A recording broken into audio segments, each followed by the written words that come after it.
Ever wondered how to clinch victory in a King+2 Pawns versus King Endgame? Well, today we delve into this fascinating endgame scenario in chess, a game that's been entertaining and perplexing minds for centuries.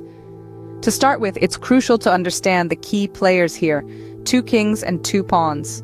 The side with the extra pawns has the advantage, but as with any chess endgame, victory is not guaranteed. It requires strategic maneuvering and a deep understanding of the game's mechanics. Imagine a chessboard. The first step in the King+2 Pawns versus King endgame is to get the king into the action. The king is not just a figurehead here, it's an active participant in the battle. Move the king closer to the center of the board, where it can support its pawns and fight off the opposing king. Next, it's time to advance the pawns. The pawns should stay together, supporting each other as they move up the board. The concept here is the creation of a pawn chain, a formidable structure that can be tough for the opponent to break. There's a catch, though. While advancing the pawns, it's essential to keep an eye on the opposing king. The aim is to keep it at a distance, using the king and pawns in tandem to create a barrier. The king and pawns should work together, with the king protecting the pawns and the pawns blocking the enemy king. But what if the enemy king tries to attack one of the pawns? This is where the king steps in. The king should move to protect the pawn under attack, while the other pawn continues its advance up the board.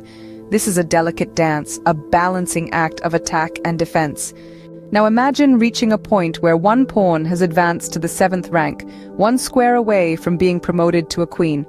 This is the final stretch. The king must shield this pawn, while the other pawn keeps the enemy king at bay. Once the pawn is promoted, the game is essentially over.